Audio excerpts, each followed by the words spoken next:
বিসমিল্লাহির রহমানির রহিম আলহামদুলিল্লাহ রাব্বিল আলামিন ওয়াসসালাতু ওয়াসসালামু আলা নবিয়িল আমিন ওয়া আলা আলিহি ওয়া সাহবিহি আজমাইন ওয়া বা'দ। আলহামদুলিল্লাহ, যেখানে আলোচনা হয়েছিল সর্বপ্রথম যে আমরা কাউকে তাকফির করি না, অর্থাৎ কাউকে কাফের বলি না। নির্ধারিত করে কাফের বলতে কী করতে হয়? অনেকগুলো শর্ত এবং বাধা দূরীকরণ করতে হয়, শর্ত পূরণ বাধা দূরীকরণ করতে হয়। তারপরেই সলাতের ব্যাপারটা আসছে আলাদা, আনছেন উনি। কেন? কারণ সলাতের জায়গাটা হচ্ছে এগুলি থেকে এক্সেপশান।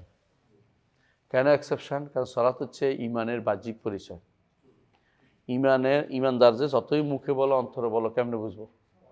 সলাতের মাধ্যমে মুক্তিও পাওয়া যাবে। সলাতের মাধ্যমে কেউ যে সলাত করে তার বিরুদ্ধে বেরো হওয়া যায় না রাষ্ট্রপ্রধান হলে, আর যে সলাত পড়ে তাকে হত্যা করা যায় না যতক্ষণ পর্যন্ত তাকে কুফরির কারণে, অন্য কোনো কারণে হত্যা আসলে সেটা আলাদা কথা, কেসাস অথবা যদি হদুদ আসে অথবা যদি বাগি হয়, যে আলাদা কথা।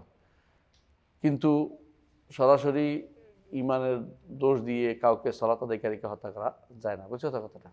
তো ইমান নাই এটা বলা যাচ্ছে না। এই জন্য তারক সলাতের কথা তিনি এনেছেন। এরপরেই এটা খুবই জটিল একটা জায়গা। এখানে অনেকেই কেন এটাকে আলাদা করা, এটা নিয়ে অনেকে পছন্দ করে, প্রশ্ন তোলে যে সলাত এবং যাকাত হজ সওম একই রকম না। একই রকম না, সলাতের মর্যাদা বেশি। বুঝা যাচ্ছে কথাটা? যুগ যুগ ধরে সলাতের মর্যাদা বেশি আলোচিত হয়েছে এবং সেটা আমরা গত পর্বে আলোচনা করেছি যে এখানে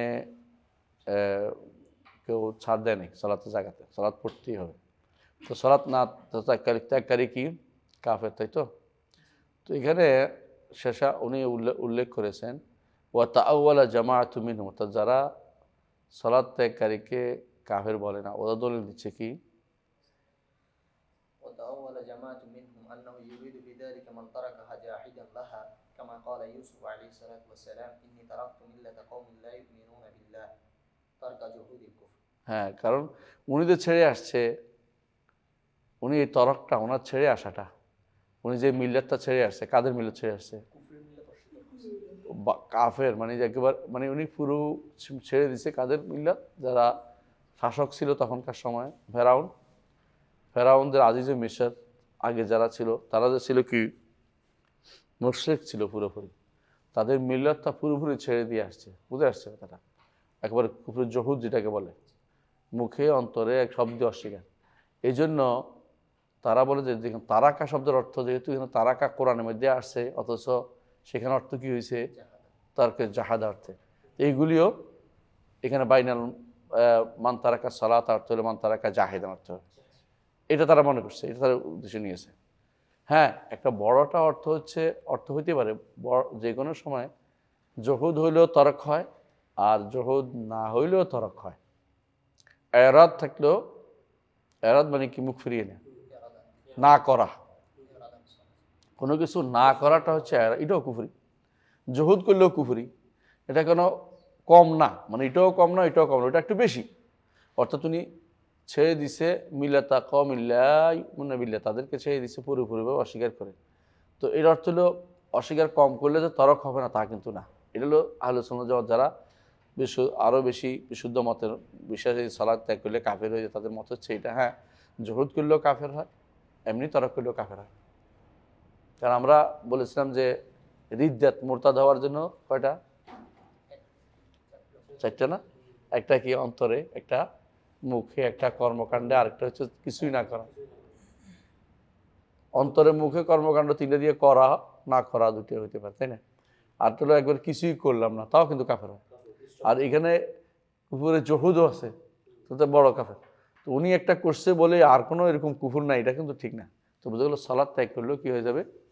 কাফের হয়ে যাবে। জহুদ হোক বা না হোক, জহুদ হোক বা না হোক, কাফের হয়ে যাবে। এটুকু আমাদের আগের দার্সে ছিল, তাই না? এরপরও আমরা একটু পড়েছি, সেটা আমরা পড়বো ইনশাল্লাহ। আরও পড়েছিলাম যে ইমান কাউলুন ও আমাল, এটাও পড়েছি। ইমান কথা ও কাজ। তো ইমান কথা ও কাজ আমরা বলেছি, কথা ও কাজ কয়টা জিনিস শামিল করে? 5টা। কাউলুল কলবি, কাউলুল লিসান, আমলুল কলবি, আমলুল লিসান ও আমলুল জওয়ারে। এই 5টি জিনিস মিলে হচ্ছে ইমান। এই 5টি জিনিস মিলে হচ্ছে ইমান। এটাই সাব্যস্ত করেছেন ইমাম বুখারী রহমতুল্লাহ আলাইহি তার কিতাব ইমানে। বারবার তিনি অধ্যায় বিন্যাস করেছেন। যদি আমরা সময় পাই ইনশাআল্লাহ কিতাবুল ঈমান পড়বো, কিতাবুত তাওহীদ অন্যখানে পড়ছি, এই জন্য কিতাবুল ঈমান এখানে পড়বো ইনশাআল্লাহ সুযোগ পেলেই। কিতাবুল ঈমান পড়লে বুঝবেন যে ইমাম বুখারী রাহমাতুল্লাহ এটা সাব্যস্ত করার জন্য সবচেয়ে বেশি শ্রম দিয়েছেন পরিপূর্ণভাবে। বাবুন যাকাতু মিনাল ঈমান, বাবুন সালাতু মিনাল ঈমান, এভাবে তিনি বারবার ঈমান, আমল যে ঈমানের অংশ, এটাকে তিনি সাব্যস্ত করেছেন। আমি এই পর্যন্ত দেখেছি যতগুলি বিভ্রান্ত পথের পথিক আছে, বেশিরভাগই সমস্যা হচ্ছে তারা আমলকে ঈমানের অংশ মনে করে না।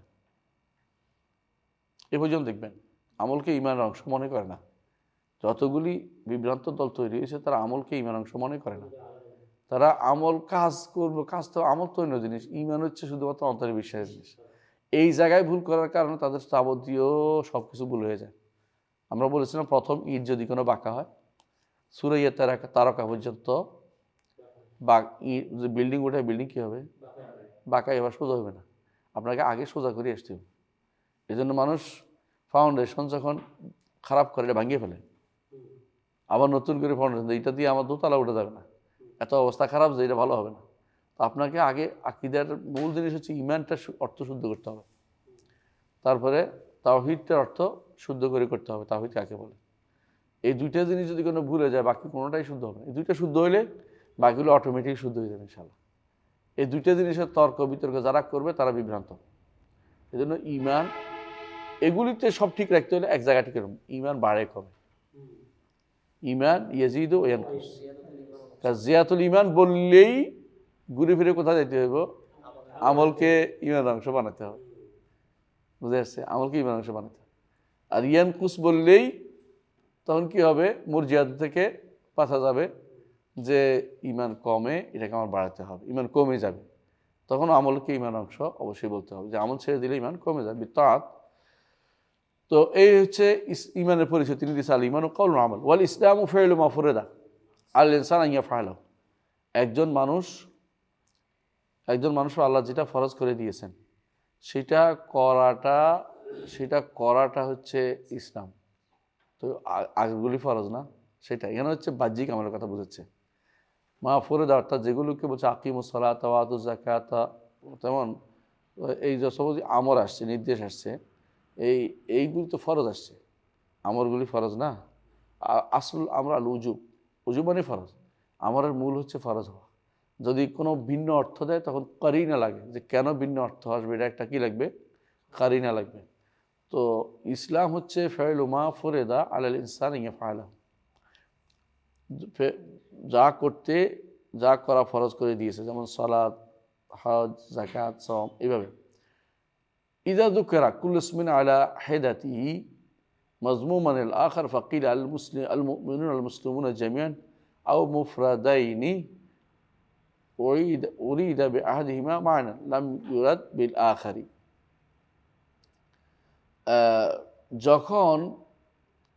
যখন ইসলাম এবং ঈমান বা মুমিন মুসলিম একসাথে আসে বা আলাদা আসে, যেমন মুমিনুনা ওয়াল মুসলিমুন এইভাবে আসছে, বুঝছেন তো?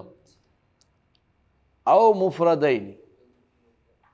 মুফরাদাইনি অথবা বহু বচন অথবা এক বচন, যেমনি আসে মুসলিম মুমিন অথবা মুসলিমুনা মুমিনুনা আসছে, উরিদা বিআহাদিহিমা মা'না লাম ইউরাদ বিল আখার, তখন মুমিন একটা অর্থ হবে, মুসলিম একটা অর্থ। এই জন্য ইন্নাল মুমিনা ওয়াল মুমিনাত ওয়াল মুসলিমিনা ওয়াল মুসলিমাত, সেখানে কোরআনে কারীম যেভাবে আসছে একসাথে আসছে, তখন বোঝা গেল যে ভিন্ন অর্থ আছে, ভিন্ন অর্থ দিবে।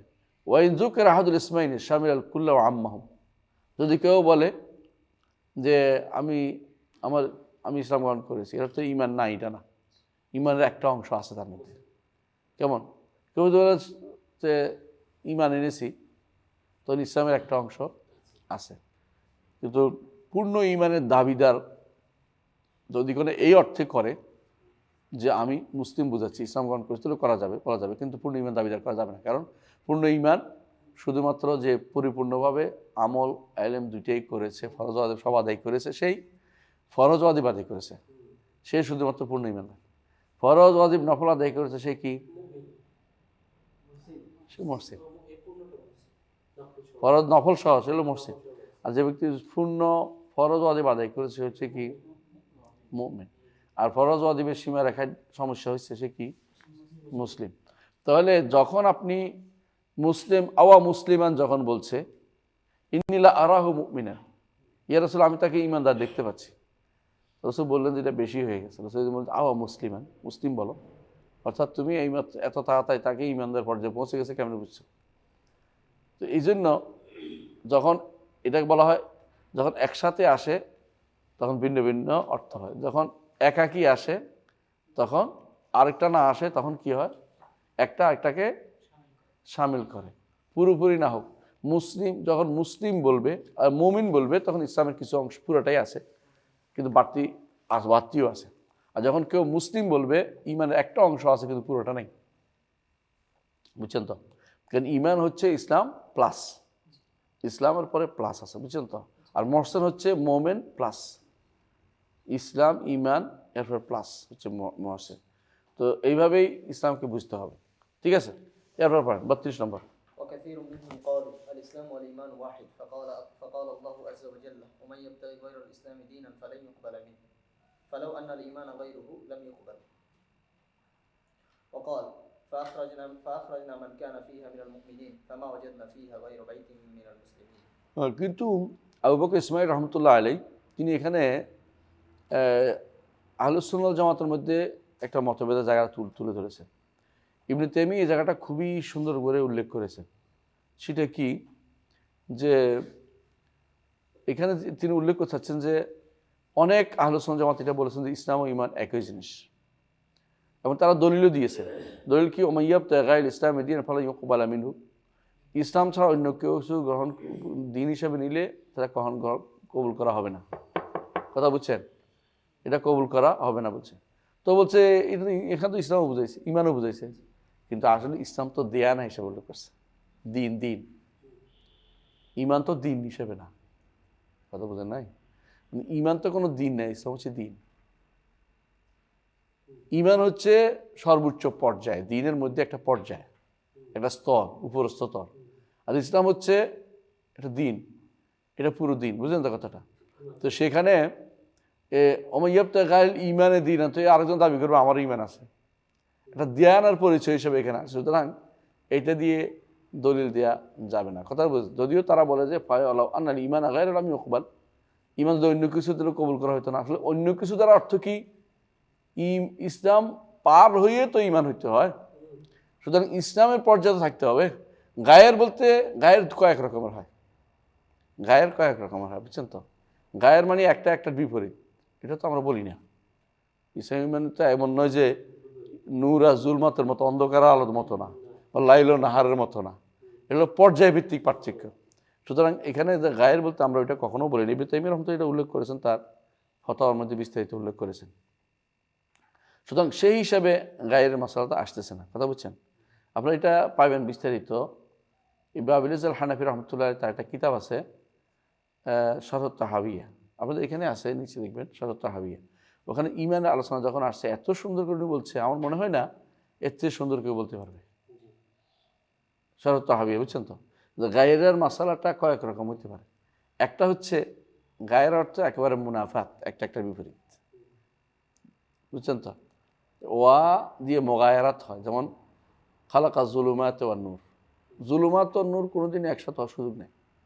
লাইল ওয়ান নাহার, একটা রাত একটা দিন, বুঝে আসছে। আর ঈমান ওয়াল কুফর এরকম বললে অবশ্যই মুনাফাত হয়, কিন্তু কখনো কখনো ওয়া দিয়ে বললেও মুনাফাত হয় না, মানে একটার বিপরীত না পুরোপুরি। মোগায়ারাত পুরোপুরি উল্টাটা আসে না। যেমন অনেক সময় বললো হাফিজু আলা সলাওয়াতি ও সলাতেরই পর্যায়ে, তবে এটা আলাদা উল্লেখ করা হয়েছে, কারণ জিয়ারাতুল ইহতিমাম, তাই তো, যে এটা গুরুত্ব দেওয়ার জন্য বেশি করে এটাকে উল্লেখ করা হয়েছে। কিন্তু এটা তো সলাতেরই অংশ, এটা মোগায়ারাত বলতে পরিপূর্ণ মোগায়ারাত বোঝাচ্ছে না, এটা একটা ডিগ্রি বোঝাচ্ছে। তো এখানেও রাসূলুল্লাহ সাল্লাল্লাহু আলাইহি ওয়াসাল্লাম, আল্লাহ তাআলা যেটা বলেছেন ওমান ইয়াবতাগি গায়রাল ইসলামি দীনান ফালান ইউকবালা মিনহু, এখানে মূলত এই ইসলামকে দেয়ানা হিসেবে উল্লেখ করা হয়েছে, কারণ ঈমান কোনো দেয়ানার নাম নয়। ঈমান ইসলামের ভিতরে, ইসলামের মধ্যে পার হওয়া, ইসলামের মধ্যে একটা সর্বোচ্চ পর্যায়ের নাম। তো সুতরাং এটাকে গায়রিয়াতের মাসলা আসবে না। যারা বলেছেন তারা এটা আসলে আমাদের কাছে সঠিক মনে হয়নি। তারা বলেছেন আহলুস সুন্নাহ জামাতের মধ্যে মত এটা আছে। তো তারা কেন বলছেন, আয়াতের হিসেবে বলেছেন তারা।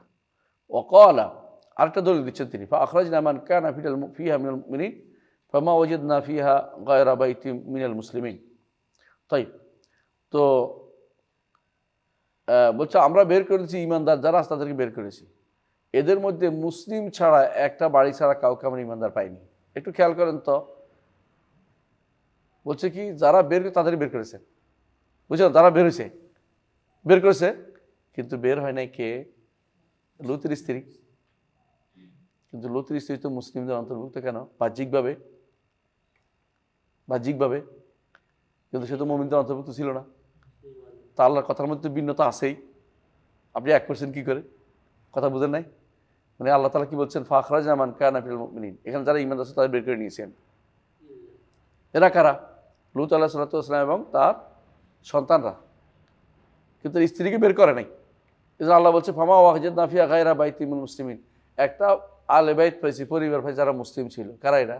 লূতের স্ত্রী সহ, কারণ প্রকাশ্যে সে এদের সাথেই চলছিল, এজন্য মুসলিম তারা। অন্তরের দিক থেকে পূর্ণ ইমানদার ছিল না বলেই বের হইতে পারে না সে কিন্তু পুরো আটকে গেছিল। সুতরাং এটাকে এক করার কোনো সুযোগ নেই, যে একরকম করার আসলেই সুযোগ নেই। ইবনে তাইমিয়া জবাবটা দিয়েছে, আমরা কি বুঝাতে পারছি? তাহলে বোঝা গেল এগুলি দিয়ে দলিল দিলে হবে না। কেন হবে না? আল্লাহ তাআলা কোরআনে কারীম অন্যত্র বলেছেন, কি বলেছেন? ক্বালাতিল আরাবু, আসতেছে, ক্বালাতিল আরাবু আমান্না কুল লান তুমিনু ওয়ালাকিন কুলু আসলামনা, ভাগ করে দিয়েছেন সরাসরি। রাসূলুল্লাহ সাল্লাল্লাহু আলাইহি ওয়াসাল্লামের কাছে সাহাবী এসে বললেন যে আল্লাহ ইন্নী লা আরাহু মুমিনান, ইয়া রাসূলুল্লাহ ওরে দেন না কেন? ও তো আমি তারে মুমিন পাচ্ছি। রাসূল আওয়া মুসলিমান, তো মুমিন বানাই ফেললো, মুসলিম বলো। তারপর রাসূলুল্লাহ সাল্লাল্লাহু আলাইহি ওয়াসাল্লাম তাকে বললেন যে অনেককে আমি দেই, তার বেশি বেশি চাওয়ার কারণে, অনেককে দেই না, এর অর্থ এই নয় তাকে ভালোবাসি না তা নয়, কিন্তু আমি তার জন্য আশঙ্কা করি সে যেন এটা না পায়, এটা পেয়ে যেন আবার বেশি সীমা লঙ্ঘন না করে বসে। আল্লাহ তাআলার নেয়ামত পেয়ে অনেকে কী করে? কাল্লা ইন্নাল ইনসানা লা ইয়াতগা, এই জন্য দিচ্ছি না। তো এটা দ্বারা বোঝা গেল যে একদল বলছে যে ঈমান ইসলামের মধ্যে কোনো কি নেই, কোনো পার্থক্য নাই, তার দলিলও দিচ্ছি এটা, কিন্তু দলিলগুলি আমাদের কাছে কি নয়, মানবত হয়নি। জি, এরপরে কি বলছেন? বরং যেটা তিনি প্রথমে বলছেন এটাই শুদ্ধ, যে যখন একসাথে আসে তখন ভিন্ন হয় অর্থ, একটা জাহের হয়, একটা বাতেন ভিতরগত অর্থ হয়।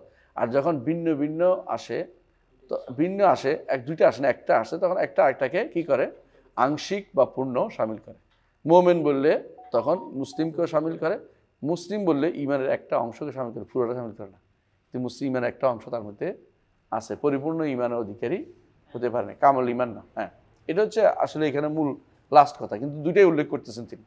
দ্বিতীয়টা বলতেছেন, দেখেন অমিমান জাহাবা ومنهم من ذهب إلى أن الإسلام مختص بالاستسلام لله والخضوع له والانقياد لحكمه فيما هو مؤمن به كما قالت الأعراب آمنا قل لم تؤمنوا ولكن قولوا أسلمنا ولما يدخل الإيمان في قلوبكم وقال يمنون عليك أن أسلموا قل لا تمنوا علي إسلامكم بل الله يمن عليكم من هداكم للإيمان وهذا أيضا دليل لمن قال هما واحد। শেষের কথাটা বলছে, এটা বুঝছেন নি? শেষের কথাটা ওই হাদাকুম লিল ঈমানের কথা বলতেছে, কিন্তু আমরা বলবো যে এটা এক নয়, একটুভাবে বুঝাচ্ছি। অমিনহুম মান যাহাবা ইলা আন্নাল ইসলাম মুখতাসুম বিল ইসতিসলাম লিল্লাহি ওয়াল খুদু লাহু, একদল কি বলছে ইসলাম মূলত ইসতিসলাম লিল্লাহি ওয়াল খুদু লাহু। এটা কি? এটা হলো ইসলাম, জাহের বাহ্যিক যে আত্মসমর্পণ এবং বিনয় দেখাতো, লেগে থাকা, বিনম্রতা, এটাকে বলা হচ্ছে কি? ইসলাম। হ্যাঁ, এটা ইসলামের সাথে খাস, এটা ইসলামের সাথে খাস। ওয়াল ইনকিয়াদ লিহুকমিহি ফিমা হুয়া মুমিনুম বিহি, হ্যাঁ, যেটার উপর ঈমান আনছে এটার সাথে এই হুকুমটাকে মেনে নেয়, এটা ইসলামের জিনিস। তো ইসলাম হতে হলে তিনটা জিনিস এখানে উল্লেখ করেছেন, একটা কি? ইসতিসলাম আল খুদু ওয়াল ইনকিয়াদ, তাই তো?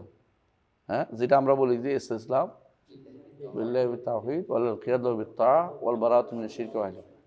তো এইটাকে তারা বলছে যে এগুলি হচ্ছে কি মুখতাসুম বিল ইসতিসলামের সাথে, হ্যাঁ, যেগুলি ঈমান আনছে এটার মানে কি না, এটা মানাটা ঈমান আনার পরে মানার অংশটা দলিল দিচ্ছে তারা।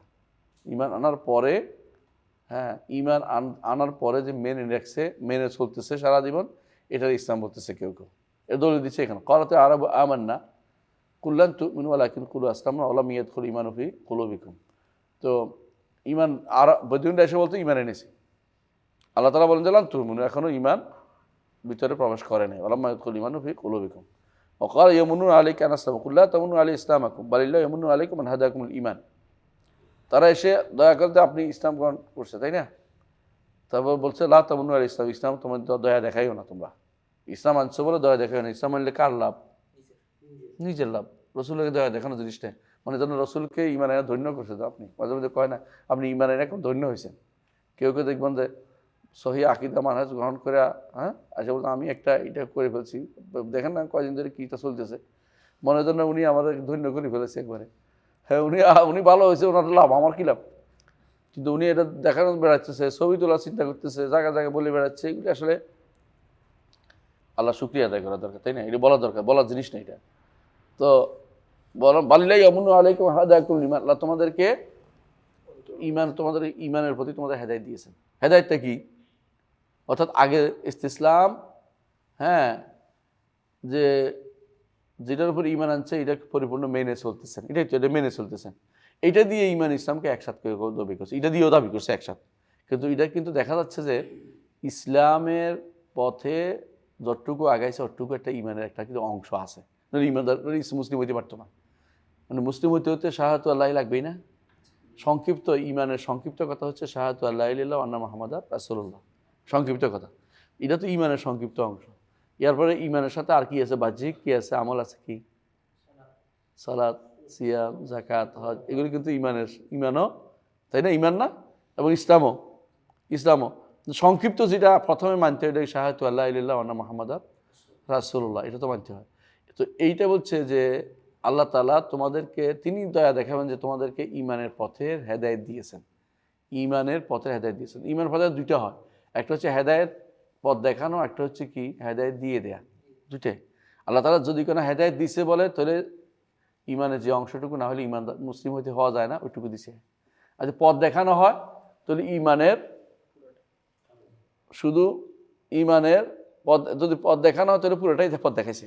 সে পুরোটা নিচে কি নিচে পরের কথা। তাহলে বোঝা গেল যে যেখানে পথ দেখানোর বিষয় আছে, হ্যাঁ, পথ দেখানোর বিষয় আছে, এটা পুরোটাই ইসলাম এবং ইমানের একান্ত হইতে পারে।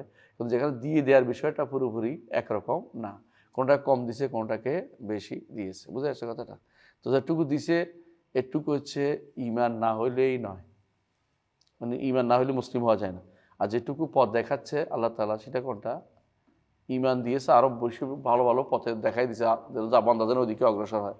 ওইটা নিলে বান্দা তার পরিপূর্ণ ইমানদার হইতে পারবে। তো এই হিসেবে দলিল দিচ্ছেন তারা কি একই না? তারা একদিন আবার বলছে যে এটা দিয়ে বোঝা গেল যে ইমান ইসলাম আলাদা করছে, তাই না? প্রথম আয়াতে। দ্বিতীয় আয়াতে এসে, দ্বিতীয় আয়াত যেটা সূরা হুজুরাতের 17 নম্বর আয়াত যেটা বলছে, এখানে এসে দেখা যাচ্ছে যে আবার এক হয়ে যাচ্ছে। কারণ আগের আয়াতে বলছে, হ্যাঁ, ইসলাম আনছে তারা দয়া দেখায়, আর আল্লাহ বলতেছে আল্লাহ দয়া দেখাবে যে তোমাদেরকে ইমান দিছে। তো দুটো এক হয়ে গেল না? এটা দলিল দিচ্ছে তারা, কিন্তু আসলে এক না। এক না কেন? হ্যাঁ, এক না কেন? একটা হলো পথ দেখানো, তাই না? পথ দেখানো, পথ দেখাইছে। আরেকটা হলো যতটুক দিছে অতটুক কি ইসলাম একটা দিছে। আর পথ দেখাইছে ইমানের বিশাল ভান্ডার দিকে তোমাকে পথ দেখাইছে। তুমি যতটুকু নাও অতটুকুই তোমার দেয়া, হেদায়েত পূর্ণটা পাইছো। আর যতটুকু পাও নাই অতটুকু হেদায়েত পুরোটা পাও নাই।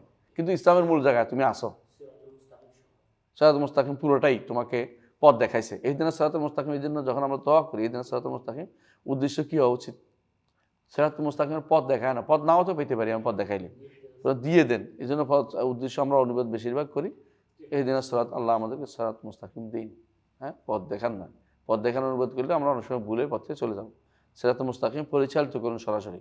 যেমন আমাদেরকে পথ দেখানোর অনুবাদটা অনেকে করে, এটা ঠিক করে না। বুঝে আসছে? তাহলে বোঝা গেল এতটুকু আলোচনার পরে তিনি আর আগার নাই। আমাদের কি বুঝলাম? মূল কথা মতভেদটা হয়েছে এখানে। একটা জিনিস কি, এই মতভেদটা আসলে অনেক সময় না বুঝার কারণ হয়েছে।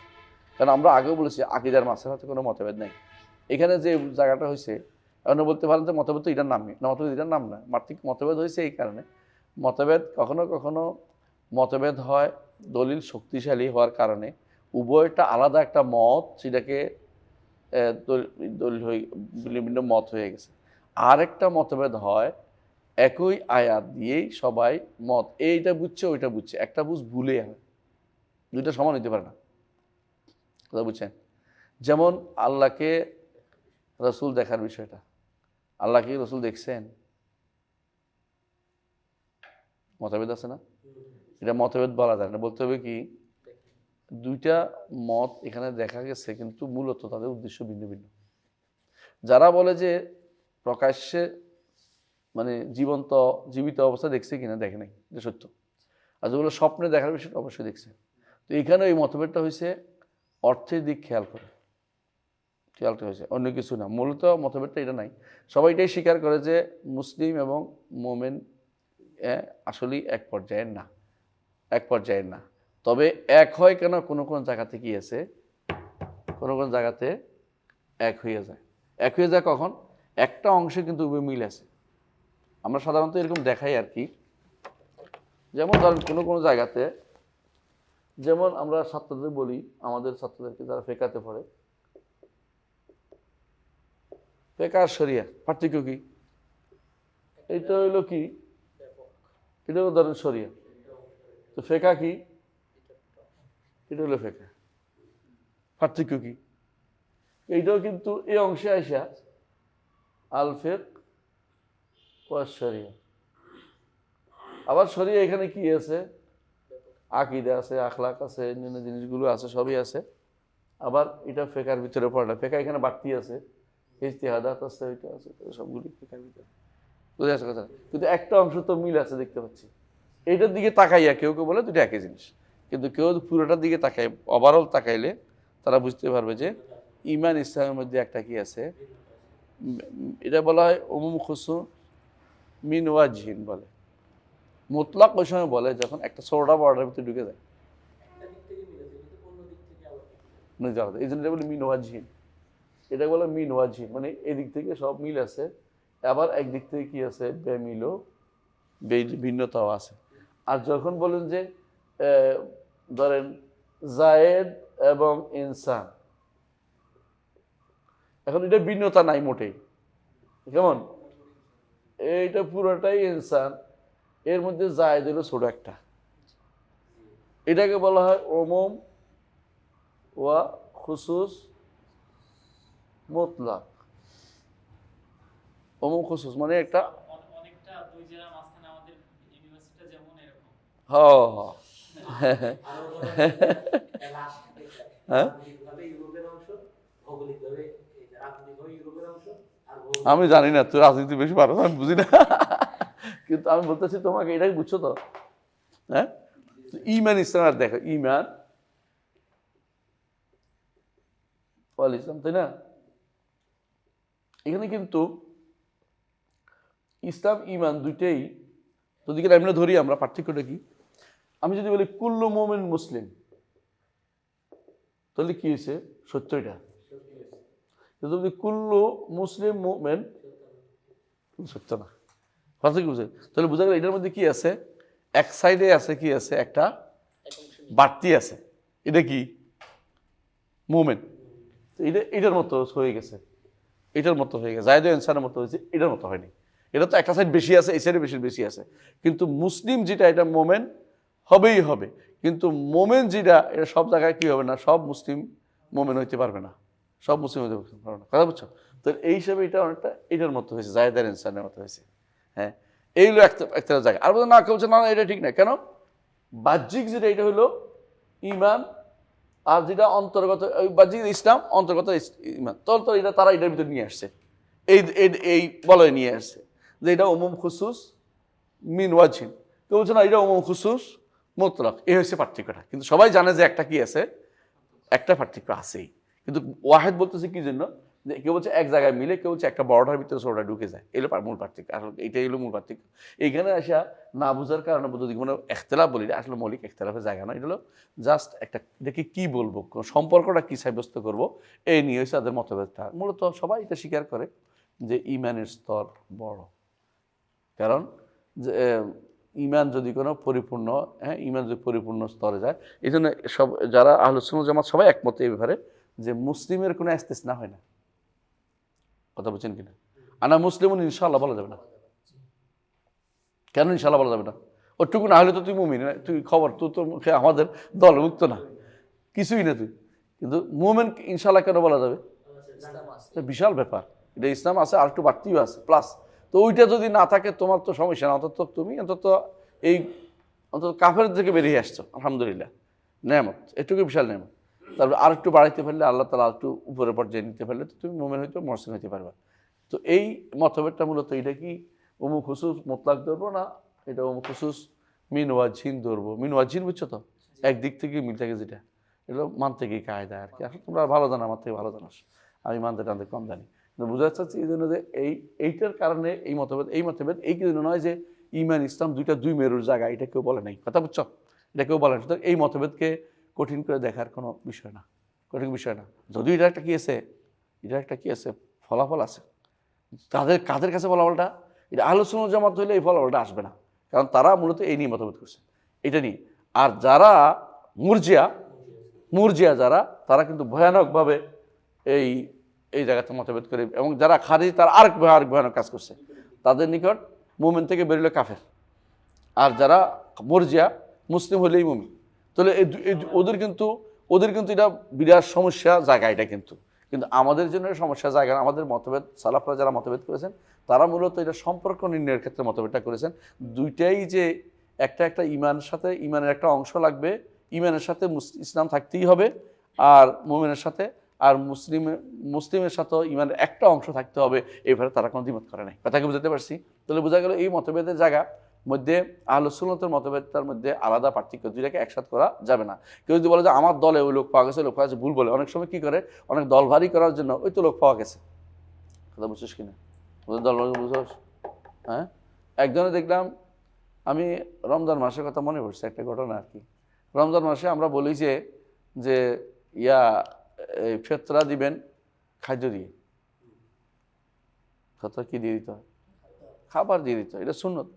এবং আবু সাইদ রাদিয়াল্লাহু আনহু, আমি রাসূল এইভাবে কিন্তু আমি ওইভাবে দিয়ে থাকবো, শেষ পর্যন্ত উনি মানে নাই। কার কথা?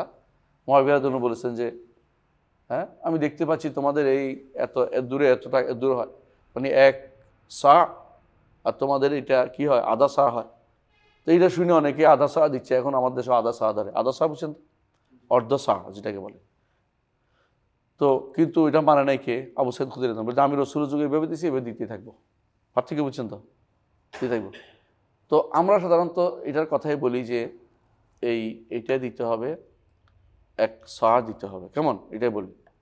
তো আমাদের দেশে আবার অর্ধ সার দেয় একটা গোষ্ঠী আছে না, নাম বলতে চাই না, বুঝলেন তো? হ্যাঁ, এদেশে যারা বেশিরভাগ মানুষ অর্ধ সার দেয়, ইসলামিক ফাউন্ডেশন ভাগ করে দিয়ে অর্ধ সা বানাই দিচ্ছে সব দিয়ে, আধা সা। হ্যাঁ, বুঝতে পারছেন, আধা সার দেয়। এরপরে যিনি কেউ দেয় নাকি, বলে যে 1500 দেওয়া যাবে, কেউ 1500 দিছে, কেউ দিছে, এটা তো ধোঁকাবাজি করে। তো সার দিলে হয় না, সার দিবে না, এটা কি দিচ্ছে, এটা ভাগ করে দিচ্ছে।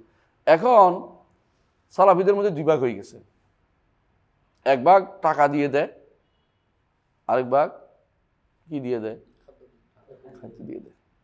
যারা খাদ্য দিয়ে দেয় তারা তো খাদ্য 1 সা দিছেই, এরা দ্বিমত করে না। যারা টাকা দিয়ে দেয় তারা কিন্তু 1 সার অর্থ দেয়, পার্থক্য এখানে। কিন্তু সমস্যা হচ্ছে এক জায়গায়, অন্যরা বলে যে এই তো আমাদের সাথে ওরা মিলছে, একরকম হয়ে গেছে, ওরা কিন্তু অর্ধ সার দেয়, একরকম হইল। পার্থক্য বুঝছেন তো এখানে? ঠিক এই জায়গাতে পার্থক্য জায়গাটা এরকমই, বুঝে আসছে কথাটা। যারা মুসলিম হইলেই চলবে এরা মুরজিয়া, যারা মুমিন পর্যায়ে থাকতেই হবে, নিচে নামলে কাফের হয়ে যাবে, এরা খারেজি এবং মুতাজিলা। পার্থক্য দেখছেন তো?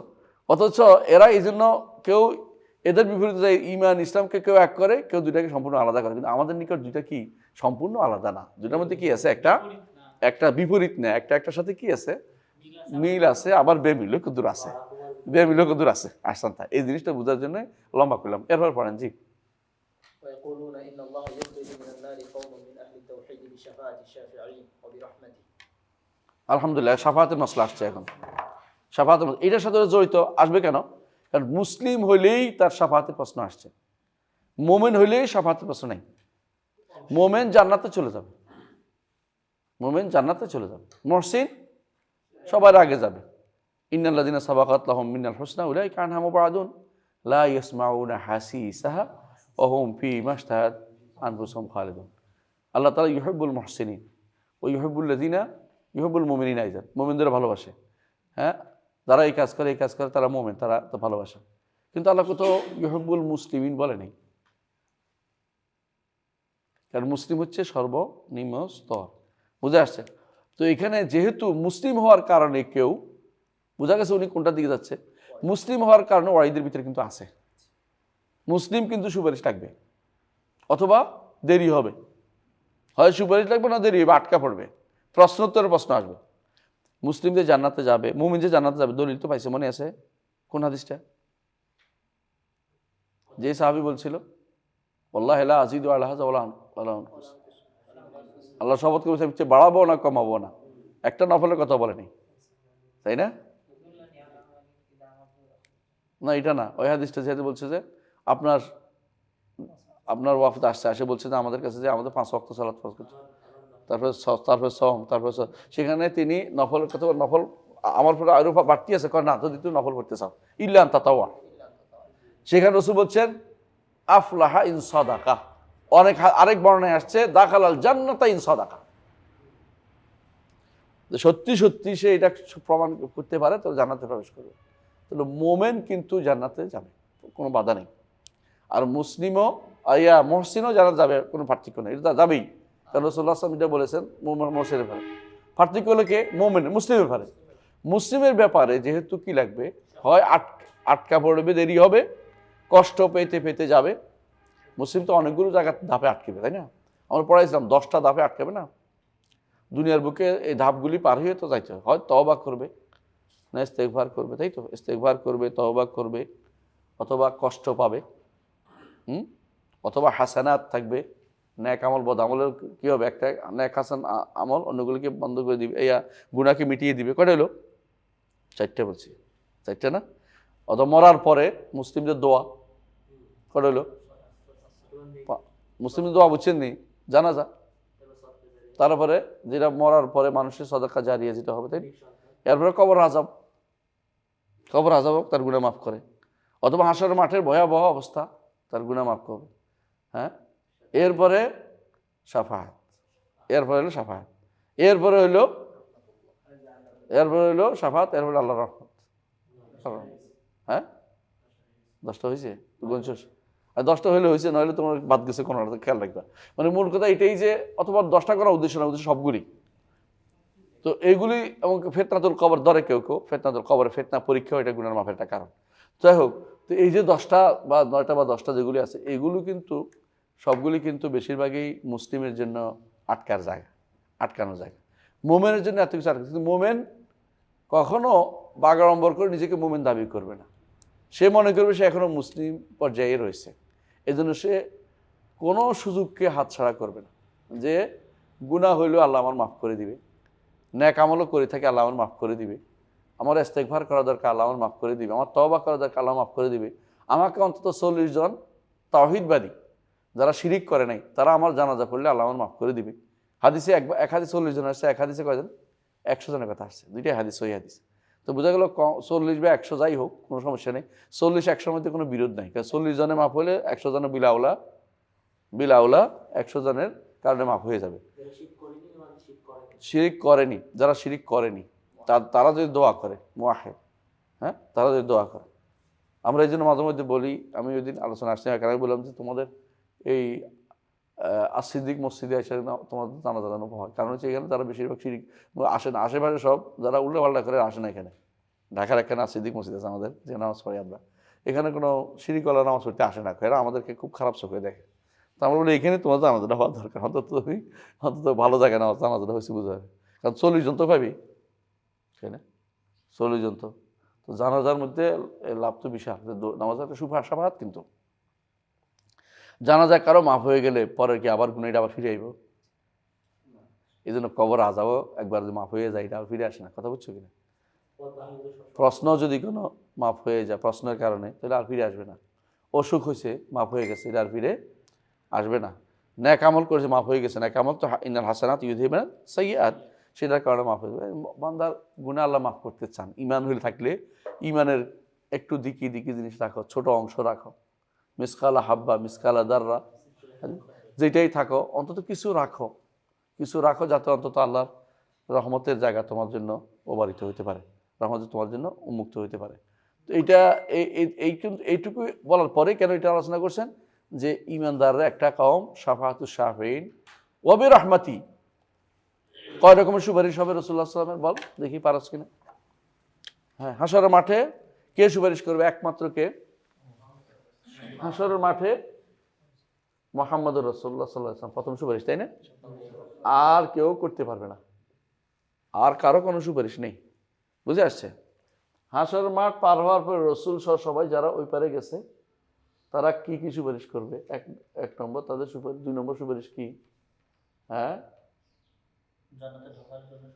জান্নাতে ঢোকার জন্য, লিদুখুলিল জান্নাহ, একটা হলো, তাই না? এটা তো পরে, আরো পরে। 3 নম্বর হচ্ছে হ্যাঁ তার চাচার জন্য, লিআম্মিহি আবি তালিব, তাই না?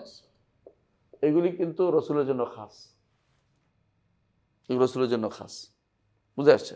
এরপরে লিআহলিল কাবায়ের, এখানে তো খাস নাই। লিআহলিল কাবায়ের কবিরা গুনাহগারের জন্য। এরপরে মর্যাদা বৃদ্ধির জন্য, এটা রসুলের জন্য খাস। বলেনি মর্যাদা বৃদ্ধির জন্য একটা আছে 3 নম্বর। রসুলের কার জন্য? জান্নাতীদের জিয়ারতুল আজের জন্য। বুঝে আসছে? এরপরে ফুলসিরাত পার হওয়ার সময় যাদের সমান হয়ে গেছে আল্লাহুম্মা সাল্লিম সাল্লিম করবে। এখানে কিন্তু শুধু রসুল না, এখানে কারা বলবে? ফেরেশতারা বলবে, নবীরা বলবে। তাহলে এখানেও কিন্তু আম, রসুলও আছেন, অন্যরাও আছেন। এই জন্য আহলুল কাবায়ের হবে। এটা 6 নম্বর হইব হিসাবে, তাই না? 3, 4, 5, 6, 6 নম্বর রসুলের জন্য। আর কাদের জন্য করবে? হ্যাঁ, যাদের জাহান্নামে যাওয়ার জন্য অর্ডার হয়ে গেছে তাদেরকে, জানা না যায় তাদেরকে বের করে নিয়ে আসবে। তো কারো সমান সমান হয়ে গেছে তাদের জন্য। তো এর বোঝা গেল যে একটা তাসাওয়াত হাসানাত ওয়া সাইয়্যাত। তো এই সুপারিশ চলতেই থাকবে, কিন্তু সর্বশেষে কে করবেন? আরও কে করবে? ও ইমানদাররাও করবে, নবীরাও করবে, নবীরাও করবে, ফেরেশতারাও করবে। হ্যাঁ, এমনকি শহীদরাও করবে, শহীদরাও করবে। 70 জনের সহি হাদিসের প্রমাণিত। কিন্তু হাফেজরা কারোর জন্য করবে? হাদিসের আসে নাই, সহি সাহেব হাদিসে আসে নাই। অনেকে হাফেজদের লোক মিলিয়ে দিচ্ছে, হ্যাঁ, শহীদদের, ঠিক না। তো এরা তো করবে, আর বাকি রইল কারা? হ্যাঁ, আমল করবে, আমল আমল আমল কিন্তু কবর থেকে শুরু হয়ে যাবে। আমল সুপারিশ, আমলের সুপারিশ কবর থেকে শুরু হবে। একদিক দিয়ে আসলে কোরআন তো করবে, হাসরের মাঠেও করবে, কিন্তু কবরের মধ্যে কিন্তু সুপারিশ হবে। আমল কিভাবে সুপারিশ করবে? এদিক থেকে মারতে আসলে আমল দাঁড়ায়, ঢালের মধ্যে দাঁড়িয়ে যাবে, ওই দাঁড়ায় যাবো। হাদিসে আছে, দেখছো না? এক আমল কি? সালাত এদিকে দাঁড়াবে, যাকাত সাদাকা এদিকে দাঁড়াবে। এটাও কিন্তু সুপারিশ, এটা কিন্তু সুপারিশ। তো এই সুপারিশের কারণে কিন্তু অনেকের আযাব হবে না, কারণ তারা যে এগুলি করেছে এগুলি খুবই দরদি হয়ে তার সাথে অবস্থান করবে, তাকে আযাব করতে দিবে না। তাহলে তারা না দেওয়ার তুলে এরপরে আবার আযাব হবে, এটা কিন্তু ঠিক না। হ্যাঁ, তো হাসরের মাঠের কষ্টে অনেকের কষ্ট হবে, অনেকে হাসরের মাঠে ভালো অবস্থানে থাকবে, কারণ তার গুনাহ মাফ হওয়ার জন্য সেটা হবে। তো সুপারিশের পরে বাকি থাকবে একমাত্র আরহামুর রাহিমিন। তিনি তার 1 কোষ বের করে নিয়ে আসবেন, তাই না? 3 কোষ? আমি পাইছি 1 কোষ, 3 কোষ কথা পড়ছিলাম, হাদিসটা পাচ্ছি না অনেকদিন থেকেই, কিন্তু বের করে নিয়ে তার কোষ বের করেন। কোষ বুঝেন তো? 2 হাত দিয়ে যেটা অঞ্জলি বলে তোমরা, না? অঞ্জলি, এটা 1 কোষ বের করে নিয়ে আসবেন জাহান্নাম থেকে। যারা ঈমান আনছে বলে আল্লাহ শুধু জানে, কেউ জানে না। বুঝে আসছে? লাম ইয়ামাল খায়রান কাত, এর অর্থ হলো কোনো কল্যাণ কাজ করে নাই বলে না, অর্থাৎ ঈমানও তো একটা কল্যাণ, কিন্তু অর্থাৎ খায়রান ইউজকার, উল্লেখযোগ্য কোনো কল্যাণ কাজ করে না, মানে দেখতে কোনোদিন কিছু করছে বলে কেউ দেখে নাই, কিন্তু আল্লাহ জানে যে তারা ভালো কাজ করেছে। বুঝে আসছে? এই জন্য আল্লাহ তাদেরকে বের করে নিয়ে আসবেন, যাতে করে যাতে করে কাফেররা বলতে না পারে তোমাদের ঈমানের কী লাভ হইলো, আমরা তোমাদের এক জায়গায় আছি। এই জন্য আল্লাহ তাদেরকে বের করে নিয়ে আসবেন। তো এটা বোঝা গেল এটা কি হক, এটা কি হক, এটা ঈমান রাখি। আখিরাতের বিষয়, এটা একটা গুরুত্বপূর্ণ একটা জায়গা। এখানে কারা বিরোধিতা করছে বলতো? মুতাজিলার বিরুদ্ধে। জাহমিয়ারা তো আখিরাত তো মানেই নেই, আর এটা কিছু দরকার করে লাভ নেই। আখিরাত অনেক কিছু তারা মানে না। মুতাজিলারা এই বিরোধিতা করছে। কেন বিরোধিতা করছে? কত তাদের 5 নীতির বিরুদ্ধে একটার বিরুদ্ধে হয়েছে। 5 নীতির মধ্যে একটা হচ্ছে ওয়াদ ওয়াঈদ। আল্লাহ ধমকি দিবে কইছে, ধমকি দিছে, ধমকি বাস্তবায়ন করা আল্লাহর ফরজ। সেটা কি? যারা এটা করবে তারা জাহান্নামে যাবে। সুবহানাল্লাহ, আমাদের কিছু সালাফি ভাইয়ের কারবার দিকে আশ্চর্য হয়েছি আমি, কারণ পূর্ববর্তীদের কথা বক্তব্য বাদ দিয়ে নিজেরা ইজতিহাদ করছে এক জায়গায়। বুঝছি যে 3 কাম করলে চিরস্থায়ীভাবে জাহান্নামে যাবে ইমানদারও। শুনছিস তো এটা কি বলে বুঝতো কি কাজ? একটা হইলো সুদের মাসলা, আরেকটা কি হত্যার মাসলা, আরেকটা কি একটা হলো সম্পত্তির মাসলা, এরসের মাসলা। 3 জায়গাতে খালেদিনে আসছে। এরা এটাকে নিয়ে কয়ে এরা চিরস্থায়ী জাহান্নামে। এটা কিন্তু কোনো আহলে সুন্নাতের মত কোনো দিনই ছিল না। আমরা কথা বুঝাতে পারছি। এটা তারা ইজতিহাদ করতে গেছে। এখানে ইজতিহাদ করার জায়গা হতো না। আপনার তো ইজতিহাদের জায়গা হচ্ছে ফিকহের মাসালা। এখানে ইজতিহাদ করবেন কেন? এখানে শুনবেন আগে কি বলছে, সালাফদের কথা শুনবেন। সালাফি যদি হন সালাফদের কথা শুনবেন, নিজের কথা বা ইজতিহাদ করবেন না। তো এখানে এরা ভুল করছে, এই জন্য এই কথাগুলো বলা যাবে না।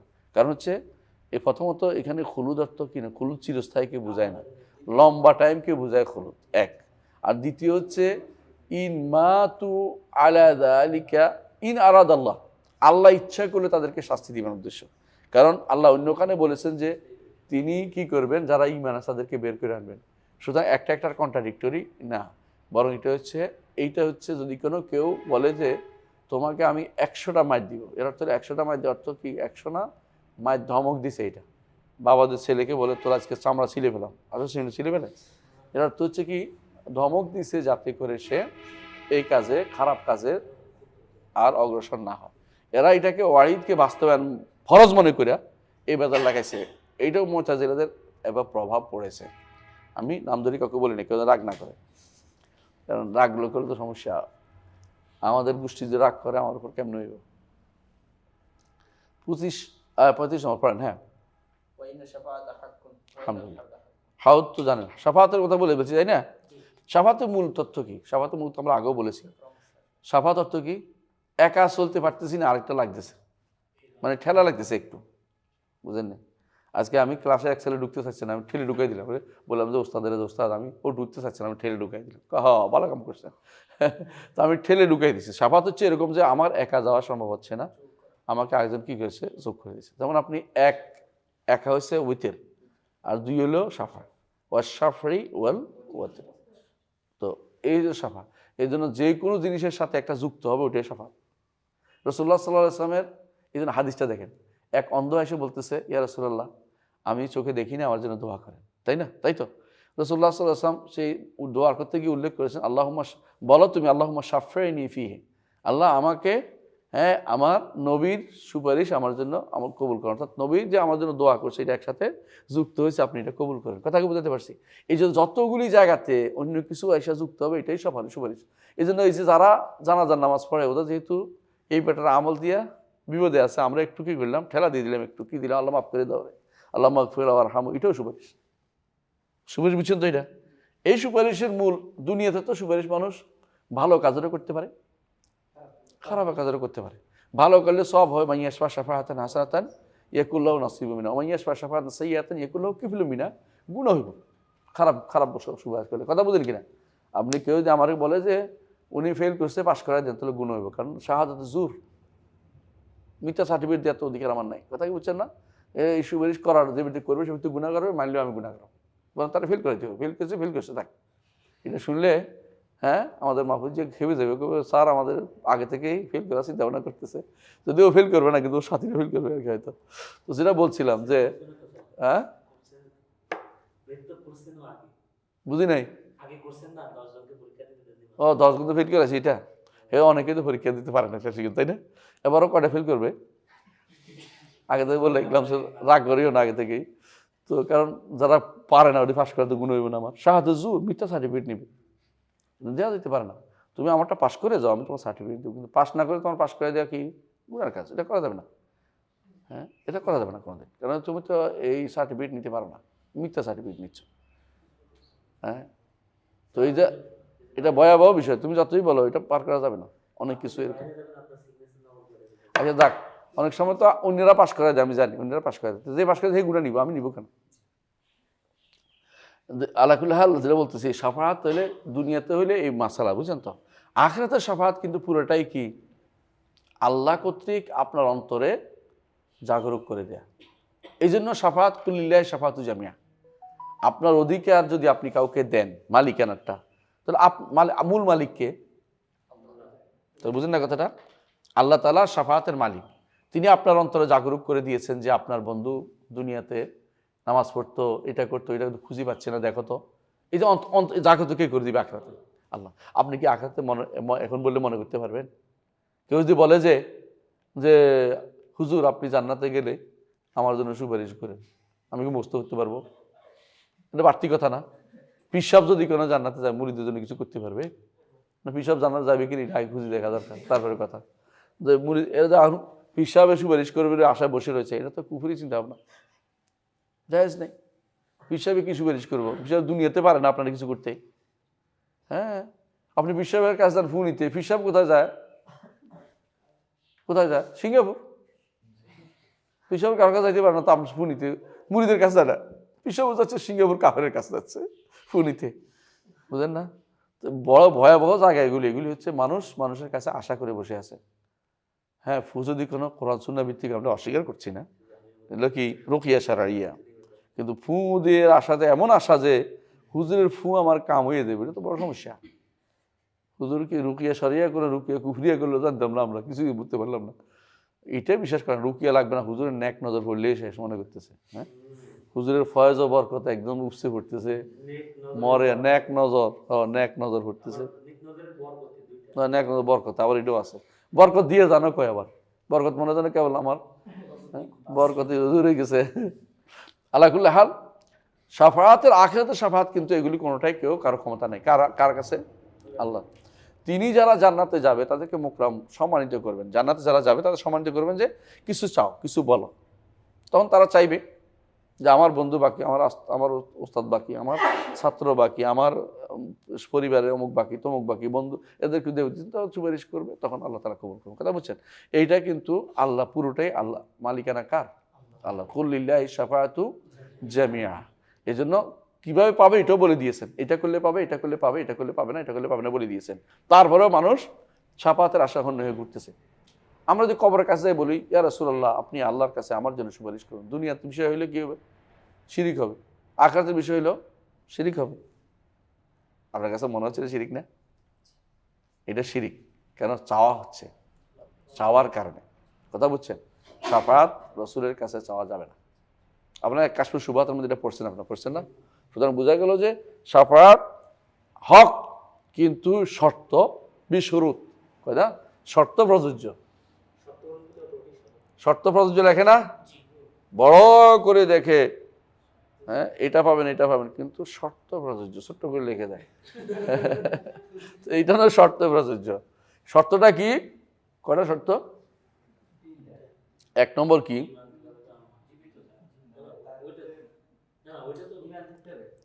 কার ইমান থাকে? যিনি পার হয়েছে তিনি পার হইতে হবে। এক নম্বর, রসুল ছাড়া অন্যদের কি হইতে? পার হইতে হবে। মানে কান্তরা পার হয়ে গেছে, জান্নাতে যাওয়ার জন্য এলিজিবল পার্সন হয়েছে, এখন সুপারিশ করতে পারবে। এর আগ পর্যন্ত রসুল ছাড়া কেউ সুপারিশ, রসুল ফেরেশতারা ছাড়া কেউ সুপারিশ করতে দাঁড়াবে না।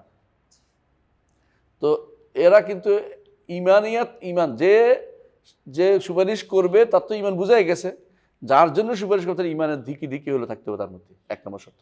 দুই নম্বর অনুমতি থাকতে হবে, অনুমতি থাকতে ওজিদিন লাগবে। আর যিনি সুপারিশ করেছেন তিনিও সন্তুষ্ট চিত্ত, আল্লাহ লিমান ইয়াশা ও ইয়ারদা। হ্যাঁ, অনুমতি ছাড়া এবং সন্তুষ্ট ছাড়া, সন্তুষ্ট উভয়ের উপরে সাফে এবং মুসাফা, সাফে এবং যার জন্য মাসফু, যার জন্য সুপারিশ করবেন মাসফুফি, এবং তার দুজনের মধ্যে কি লাগবে? সুপারিশ, আল্লাহর অনুমতি লাগবে, আল্লাহর সামান্য তো সন্তুষ্টি লাগবে, অনুমতি এবং সামান্য সন্তুষ্টি লাগবে। এই সন্তুষ্টিটা হচ্ছে যেই ব্যক্তি পূর্ণ পার হয়েছে তার সম্পূর্ণ সন্তুষ্টি লাগবে। আর যে ব্যক্তি পড়ে আছে, যাইতে পারছে না, তার জন্য পূর্ণ সন্তুষ্টি না, অন্তত ন্যূনতম ইমান থাকবে। সুতরাং যে ব্যক্তি দুনিয়াতে বসে বসে এখন সুপারিশের মালা গাঁথতেছে, তার সবচেয়ে ভয়াবহ বিপদের মধ্যে আছে। জি, হাউদ হক। হাউদ কি? কাউসারের একটা নালা আসবে হাসরের মাঠে, এটা হলো হক। হাসরের মাঠে কেন আসবে? মানুষ কি পিপাসার্থ থাকবে, কবর থেকে পিপাসার্থ হয়ে উঠছে, কোনো পানি নেই, হাসরের মাঠে সূর্য মাথার উপরে। একজন এই পিপাসা মিটানোর জন্য হাসরের মাঠে কি থাকবে? হাউস থাকবে। কারা পান করতে পারবে? জাহান্নামীরা চলে গেছে জাহান্নামে। কখন? এটা বিচারের শেষে এসে এটা হবে। জাহান্নামীরা চলে গেছে, ইমানদাররা আছে কিন্তু বেদাত করছে, তখন তাদেরকে হাউস থেকে পানি দেওয়া হবে না। অন্য প্রত্যেক নবীর হাউস থাকবে। অন্য নবীর হাউসের লোকেরা আমার নবীর কাছে আসবে, নবী লাঠি দিয়ে তাড়াই দিবে, তো তো নবীর কাছে যায়। কারণ এর অর্থ, কারণটা হচ্ছে অসম্মান জানানোর জন্য না, ওই নবী যেন অসম্মানিত না হয়, যে আমার উম্মতের লোক ওখানে চলে গেছে, তো উনি কি জন্য বসে আছে, বুঝলেন না কথাটা? ওনার জন্য অসম্মান না। তিনি রাসূলুল্লাহ সাল্লাল্লাহু আলাইহি ওয়াসাল্লাম তার ভাইদের সম্মান সবচেয়ে বেশি রক্ষা করতেন, খেয়াল রাখতেন যে তার ভাইদের যেন অসম্মান না হয়। তিনি বারবার বলতেন যে, যখন মুসা আলাইহিস সালাতু ওয়াস সালাম নিয়ে ঝগড়া করছিল দুই সাহাবী, মনে আছে তো? এক সাহাবী একজন ইহুদি, রাসূল কি করলেন? বললেন যে আমি জানি না, তোমরা আমাকে মুসার উপরে দিও না, কারণ আমি যখন হাসরের মাঠে যখন মানুষ বেহুশ হয়ে যাবে, আমি হোশে এসে দেখবো যে মুসা আরশের পায়া ধরে আছে। আমি জানি না তিনি কি আমার আগে হোশে আসছেন, নাকি তিনি বেহুশ হন নাই। দুইটা হইলেও, যে কোনো একটা হইলেও রসুলের থেকে এখানে এই জায়গাতে একটু তার কি মর্যাদা বেশি বোঝা যাচ্ছে না, রসুল এই জন্য তার মর্যাদা তুলে ধরেছেন। কথা বুঝছেন? আবার বলছেন লা তুফাদ্দিলুনা আলা ইউনুস ইবনে মাত্তা, ইউনুসের মাত্তার উপর আমাকে তুমি শ্রেষ্ঠত্ব দিও না, নিষেধ করেছেন। বুঝে আসছে? কারণ এটা দিয়ে অর্থ হলে পরস্পর মধ্যে বিদ্বেষ তৈরি করা, নবীদের মধ্যে এই জাতীয় একটা ভাঙ্গন তৈরি করার সিস্টেম তোমাদের উচিত নয়। এটা রাসূলুল্লাহ সাল্লাল্লাহু আলাইহি ওয়াসাল্লাম খেয়াল করেছেন। সেই জন্য হাউজের মাসআলাতে আমরা হাদিসগুলো যখন পড়বো এই মাথাটা আনতে হবে। অনেকে মনে করেন যে হ্যাঁ উনি তাড়াই দিবেন কেন? তো তাড়াই দিবেন না, রসুল ওই হাউস দিয়ে খালি ওখানে যাও, তুমি এখানে ভিড় দেখে এখানে চলে আসছো কেন? অনেকে দেখবেন যে অনেক সময় ভিড় দেখে এখানে বেশি যায়। হ্যাঁ, যেই দোকানে ভিড় ওখানে সব, আর এখানে খালি পড়েছে, কেউ যায় না ওখানে। মনে করো ওই দোকানে বুঝি সব মিষ্টি, হ্যাঁ ওই দোকানে সব ভালো, আর ওইদিকে কিছু ভালো নাই। কিন্তু ওনাদের তো কি আছে, আলাদা হাউস আছে। আর আমাদের নবীর হাউস থেকে পান করতে পারবে না, কারণ যারা বেদাত করবে, কঠিন জিনিস। এই জন্য আপনি বেদাত শুনলে এটা আর করিয়েন না, বেদাত শুনলে করে না। কারণ আমার যদি কোনো হাউস মিস হয়ে যায় তো মহাবিপদ। হাউস মিস হওয়ার কোনো সুযোগ নেই। বেদাত শুনলে করবো না কিছু, এই জন্য কিছু সুন্নত ত্যাগ করাও জরুরি। সুন্নত মনে করে যেগুলি করা হয় বেদাতকে, কথা বুঝছেন কিনা? বেদাতকে কেউ সুন্নত বানাই ফেলতেছে না, এগুলিকে তখন দেখবেন যে বেদাতের সম্ভাবনা বেশি, এগুলি করবেন না, যে আমার বেদাতে পড়ে যাওয়ার আশঙ্কা আছে। কারণ বেদাত করে যে ব্যক্তি তওবা করে না, সে তো সব আশা করে করতেছে, সে ব্যক্তি তওবা করে না, ভয়াবহ বিপদে আছি। আর যে ব্যক্তি গুনাহ করে সে তওবা করে যে আমি বিশাল গুনার মধ্যে আছি।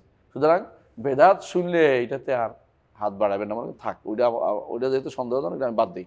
আইনাল হালালা বাইয়িন ওয়াইনাল হারামা বাইয়িন ওয়া বাইনাহুমা উমুরুন মুশতাবিহাত। আহসানতা, বারাকাল্লাহু ফিক। হাউদা হাক্কুন, হাউদ এবং কাউসার দুটো ভিন্ন জিনিস। কাউসার হচ্ছে জান্নাতের জিনিস, হাউদ হচ্ছে জান্নাতের বাইরে। বুঝে আসছে? জান্নাতের বাইরে, যেটা এটা কেউ বলছে যে এটা ফুলসিরাতের আগে, কেউ বলছে ফুলসিরাতের পরে। দুইটা মত আছে। তো বিশুদ্ধ মত আমার কাছে মনে হচ্ছে, যেটা আমি মনে করতেছি, মানে আমার কাছে এটা তারজিহ পাচ্ছে, এটা হলো এটা ফুলসিরাতের আগে। কারণ ফুল পার হইলে তখন আর কি, তখন তো কান্তরা ছাড়া কিছুই নেই, মূল জায়গা পার হয়ে গেছে না। হ্যাঁ, কান্তরা, এখন বললো যে ফুলান তাজাওয়াজাল কান্তরা, মুখে কান্তরা পার হয়ে গেছে, মানে আর কোনো ভয় নেই, আশঙ্কা তার নাই। এই জন্য এটা আগে হওয়াটাই বেশি যৌক্তিক মনে হচ্ছে। আলাকুল্লি হাল, এই আবার আরেকটা সম্ভাবনা এখানে থেকে যায়, এটা যদিও যারা পরে বলছে তাদেরটা এখানে শক্তিশালী কেন জানেন? এটা হচ্ছে জাহান্নামে চলে যাওয়ার পরে জান্নাতি ঈমানদাররা এবং মুনাফিকরা কিন্তু একসাথে থেকে যাবে, যতক্ষণ পর্যন্ত আল্লাহ হাশর মাঠে আসছেন। হাশর মাঠে এসে তিনি পরীক্ষা করবেন, তাই না? তার পায়ের গোছা উন্মুক্ত করবেন, যাতে করে সিজদা করতে পারি আমরা। মুনাফিকরা করতে পারবে না, তার পিঠ পাক সোজা হয়ে যাবে। সেখানে কিন্তু হাউসের কথা বলে, এখন হইতে পারে এটার পরে হাউস, এই ঘটনার পরে হাউস, তাহলে আর সমস্যা থাকে না। কিন্তু সমস্যা হচ্ছে এরা কিন্তু, মুনাফিকরা কিন্তু ইয়া পর্যন্ত আমাদের পিছিয়ে দৌড়াবে। কাদের? ইয়া পর্যন্ত, পুলসিরাত পর্যন্ত। হাদিসে প্রমাণিত হয় এটা, যে পুলসিরাত তো তারা বলবে দাঁড়াও, আলো, তোমাদের আলো দিয়ে চলতে চাই। হাদিস কোরআনে আছে, আনজিরুনা নাখতাবিস মিন নূরিকুম। তাহলে এটা কোন সময় হবে আল্লাহ জানে, এ নিয়ে আমরা সিদ্ধান্ত নিই। এই জন্য শেখ মোহাম্মদ সাল্লাল্লাহু আলাইহি ওয়াসাল্লাম বক্তব্য হচ্ছে, এত সিরিয়াল মেনটেন করার দরকার নেই, তোমার বলে দাও এটার দরকার। এত সিরিয়াল মেনটেন করে তুমি পারবে কেন? এত সিরিয়াল আসে না, তুমি সিরিয়াল দিবে কেন? এই জন্য সিরিয়াল না দেওয়াই ভালো। বুঝলেন না কথা? আল্লাহু আকবার, আল্লাহু আকবার, আল্লাহু আকবার, আল্লাহু আকবার। হাদিসে আছে, আমি কি করতাম, হাদিসে আছে তো, হাদিসে আছে কিনা কারণ আপনার আকল দিয়ে তো এই যে আগে গভীরে দিয়ে দিবে, এই আকল দিয়ে কেছেন, কিন্তু এটা কোনো দলিল নেই। আকল দিয়ে বলা যাবে না কিছু, আখিরাতের মাসআলা না, আকল দিয়ে কোনো দলিল নেই। তার কাছে যাবে, তার কাছে যাইতে হইলে কি আগে যাইতে হইব? আপনার মনে হয়েছে উপরে ফালাইতে হবে নিচে, তারপর উপর দিয়ে ফালাইবে। আপনি যে সিস্টেম মনে করতেছেন ধারণা শুদ্ধ না হতে হইতে উনি মনে করছেন নিচে ফালাইয়া উপরে দুইটা ফালাইব। হ্যাঁ, নিচে যাইতে হলো কেমনে যাইব, যদি গেল পরে তো মানুষ থেকেই দেবো, ওনার বুদ্ধি এটা। না, দারকিল আসফালে যদি কোনো মোনাফেক একটা, তাই না? কাফেরও তো সব একরকম না। আযাবের মাত্রাটা কোথায় কি হবে, এটা তো মাত্রা তো দুনিয়ার মাত্রা হিসেবে আসবে না। ওখানে এমনও হইতে পারে যেটা যে পরে গেছে কিন্তু জাহান্নামে আগে গেছে, তাই না? অনেকে আছে এই মাসলাই তোলে, কয় যে ব্যক্তি কবর আযাবের মাসলা আসে, যে ব্যক্তি সর্বশেষ কুফরি অবস্থায় মারা গেছে, তো অল্প কয়দিন কবর আযাব পাইছে, অথবা কেউ পায়ে নাই, তার কি হইব? আপনি এত টেনশন করতেছে কেন? ওই যে কত কত আমরা বোঝানো যাবে বলছি, আখিরাতের কথা বলিনি, কত মিটার জোরে লাগাইলে, হ্যাঁ, দুনিয়াতে দেখবেন যে একটা হলো সারাদিন ধরে ফুটতেছে, একটা হলো 1 মিনিটের মধ্যে ফুড়ে ছাই হয়ে যায়, এটা জানেন না? আল্লাহর কাছে কোনো অভাব আছে? আপনি এটা চিন্তা করেন যে নিচে ফালাইতে হলে তো আগে ফালাইতে চিন্তা বাদ দেন। হাদিসে এটা আসছে, কিতাব সিফাতুল মুনাফিকিন পড়বেন। কোথায় আসছে? সহিহ মুসলিম, সিফাতুল মুনাফিকিন। জি, সবাই জাহান্নামীরা জাহান্নামে যাওয়ার পরে হাউজের কাছে আসবে পানির জন্য, মুনাফিকরা তারপরে আল্লাহ তাআলা এই করবেন, আপনি সেজদা দেওয়ার কথা বলবেন, তাহলে তো মুনাফিকরা তো জাহান্নামে যাবে, এখানে এনারা আবার থাকবে কিভাবে? এটাই তো কথা। তো মুনাফিকদেরকে বাধা দিবে কে? এটাই তো কথা। তাই এটা বলে নাই তো বলেন এতক্ষণ তো তুমি বলতেছ, আমি তো এইটাই বললাম যে এখন আমরা এটাকে নির্ধারণ না, এটা যে কখন হবে, সবচেয়ে বড় মাসলা আমি দেখছি এই পর্যন্ত, হাউসটা কখন হবে কেউ বলতে পারছে না। হাউজের মাসলাটা এটা এমন এক মাসলা, যে মাসলাতে এটা বলে মোতাওয়াতের, 30 জন সাহাবী থেকে বর্ণিত হয়েছে হাউজের মাসলা, মানে আখিরাতের হাউজের মাসলা 30 জন সাহাবী থেকে আসছে। একজনের বই লিখছে, বাকি ইবনে মাখলাদ আল কুরতুবী ইমাম। তোমরা জানো মুসনাদের মধ্যে সবচেয়ে বড় মুসনাদ কোনটা? মুসনাদ আহমদ। মুসনাদ আহমদের ছাত্র, ওনার ছাত্র যে বাকি ইবনে মাখলাদ আল কুরতুবী, ওইটা সবচেয়ে বড় মুসনাদ, কিন্তু এটা হারিয়ে গেছে, মাফকুদ। কিন্তু থাকা দৃশ্যমান বুঝছিস তো, উনি যে অংশটা আনছে, ওনার একটা অংশ পাওয়া গেছে, যিনি হাউদের উপরে যে অংশটা লিখছে ওইটা পাওয়া গেছে। এটা বের করেছে আব্দুল কাদের আতা সুফি, যারা মদিনায় পড়ছে তারা জানে, আমাদের মুরব্বী মানুষ, কিন্তু পরবর্তী আসছে। তো উনি পরবর্তী টিচার হিসেবে, বাড়ি সিরিয়ান, খুব বড় আলেম। তো উনি আবার এটাকে তাহকিক করে বের করেছে, আব্দুল কাদের আতা সুফি। তো এটার মধ্যে তিনি যে 30 জন সাহাবীর মতো বর্ণনা আনছেন যারা হাউজের কথা বর্ণনা করছে, কিন্তু হাউজের স্থানটা কখন হবে নির্ধারণ করা সবাই ইস্তিহাদ করছে। কেউ বলছে কবর থেকে পিপাসার্থ উঠবে, হাঁসের মাঠে সরাসরি পানি পান করে ফেলবে, কেউ বলছে না হিসাবের পরে, কেউ বলছে না হ্যাঁ রাস্তা পার হওয়ার পরে। এটা আরও একটা জায়গাতে এখন পর্যন্ত এটা হলো যে ইয়ৌমা তুবাদ্দাল আরদু গায়রা সামাওয়াত ওয়া বারাজুলিল্লাহিল ওয়াহিদুল কাহ্হার, জমিন পরিবর্তনের জায়গা। কখন পরিবর্তনটা হবে? মানুষ কোথায় থাকবে? হাদিসে আসছে যে মানুষ থাকবে দুনাল জিসির, অর্থাৎ ফুলসিরাতের কাছে, কিন্তু ফুলসিরাত তো হলো আরও পরে। তাহলে মানুষ কোথায়? হাঁসের মাঠ বদলাবে, তো ফুলসিরাত পার হলে তো ওই পারে চলে যাবে, তো হাঁসের মাঠ বদলাবে কী করে? এটার উত্তরে কিন্তু কেউ দিতে পারবে না, কারণ তো আখিরাতের প্রতি পরিপূর্ণ জিনিস আপনি সিরিয়াল মেনটেন করবেন বসে বসে, তা কিন্তু পারবেন না। এই জন্য শেখ মোহাম্মদ সাল্লাল্লাহু আলাইহি ওয়াসাল্লামের কথাই আমি বিশ্বাস করি, আমার ওস্তাদের, সব কিছু সিরিয়াল মেনটেন করতে যায় না, হবে কখন হবে আল্লাহ জানে, পরিবর্তন থাকতে বলতে পারতেছি না, এত সিরিয়াল মেনটেন করে তো ঠিক করতে পারবো না, কথা বুঝছো? আমি আর সিরিয়াল মেনটেন করবো কী করে? আমার তো আর যেটা বলে না যেটা বলতে পারবো না। হ্যাঁ, কোনোটা বলছে যে তারপরে কি, তারপরে তার হাতে আইসা উড়ে আসা কি পড়বে, আমল নামা পড়ে যাবে, এটা আসছে, এটা বলবো হ্যাঁ এরপরে এটা হবে। যেমন হাদিসে আসছে এরপরে এটা করবে, এটা আসছে, ওইটা বলবো। কিন্তু যেটা হাদিসে স্পষ্ট আসে না, এটা কি করবো? চুপ থাকবো যে এটা হবে, তবে কোন সময়টা নির্ধারণ করে আমাদের কাজ না, কথা বুঝতে পারছি? হাউজের মাসালা কিন্তু মুতাওয়াতির মাসালা। হাউজ অস্বীকার করে কারা? মুতাজিলা হাউজ অস্বীকার করে। কেন অস্বীকার করে বলেন তো? কেন এটা করতেছে ইত্যাদি ইত্যাদি, তাদেরকে হ্যাকমত খুঁজতেছে বসে বসে। যারা হ্যাকমত করে তারা অস্বীকার করবে, কিন্তু আহলুস সুন্নাহ ওয়াল জামাত এটা কখনো অস্বীকার করে, এমনকি আশারি মাতুরিদিরাও এটা অস্বীকার করে না, এরা অস্বীকার করে না, হাউজকে অস্বীকার কেউ করে, এরা করে না। বুঝে আসছে? তাই একটু মনে থাকুক, আমরা ইনশাল্লাহ আগামী ক্লাসে পড়বো কোত্থেকে? মিজান হাক্কুন, তাই না? মিজান থেকে পড়বো, আগামী ক্লাসে পড়বো ইনশাল্লাহ। সুবহানাকাল্লাহি ওয়া বিহামদিকা আশহাদু আল্লা ইলাহা ইল্লা আনতা আস্তাগফিরুকা ওয়া আতুবু ইলাইক। আসসালামু আলাইকুম ওয়া রাহমাতুল্লাহ।